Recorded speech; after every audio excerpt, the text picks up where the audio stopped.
ایٹھن ہمیشہ وہ خاموش سادہ دل لڑکا تھا جسے سب نے ہمیشہ نظر انداز کیا۔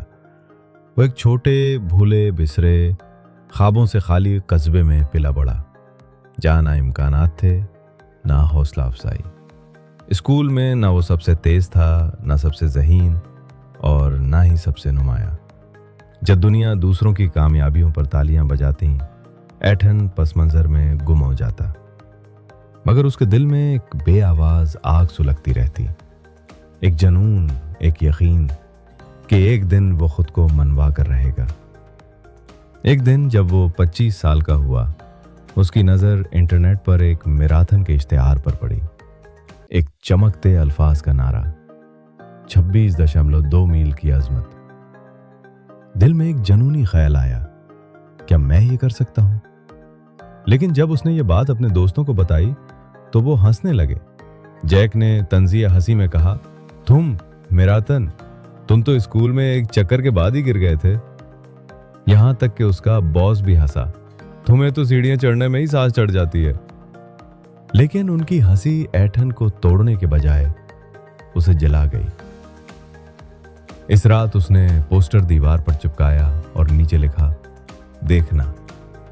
وہ رات اس کے خوابوں کی بنیاد بنی۔ ٹریننگ آسان نہیں تھی۔ پہلی ہی دوڑ میں وہ لڑکھڑا گیا، اس کے پھیپھڑے جلنے لگے، ٹانگیں تھر تھرا گئیں، لیکن وہ باز نہ آیا۔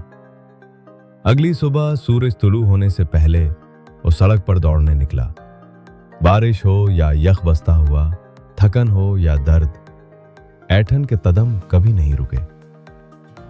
ایک سرد ترین صبح جب اس کا جسم چیخ اٹھا اور دماغ نے سرگوشی کی، کیوں کر رہے ہو یہ سب؟ تب ایک اجنبی بوڑھے شخص نے ہمت افزا آواز دی، چلتے رہو بیٹے، مضبوط لوگ کبھی ہار نہیں مانتے۔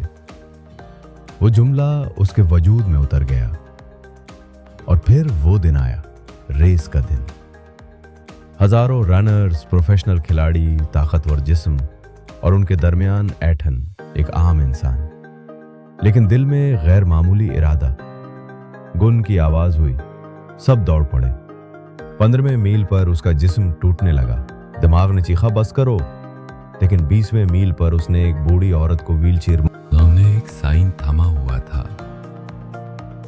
اگر تم درد کے ساتھ دوڑ رہے ہو تو تم مقصد کے ساتھ دوڑ رہے ہو۔ کوئتن کا دل لرز اٹھا، آنکھوں میں آنسو بھر آئے، لیکن قدم اور تیز ہو گئے۔ اس نے خود سے کہا، یہ ان کے لیے نہیں، یہ میرے لیے ہے۔ آخری 6 میل جہنم کی مانند تھے، جسم شکستہ، سانس بوجھل، لیکن ارادہ فولادی تھا۔ تماشائیوں کی آوازوں میں وہ لنگڑاتا ہوا آگے بڑھا، چہرے پر درد تھا مگر آنکھوں میں جیت کی چمک۔ جب وہ فنش لائن پار کرتا ہے، وہ پہلا نہیں ہوتا، بلکہ شاید 1000واں بھی نہیں۔ لیکن جب وہ زمین پر گھٹنوں کے بل گر کر رو پڑا تو تماشائی کھڑے ہو گئے۔ فضا تالیوں سے گونج اٹھی، کیونکہ وہ جانتے تھے ایتھن نے صرف ایک دوڑ نہیں، اپنی زندگی کی سب سے بڑی جنگ جیتی تھی، اپنے آپ سے۔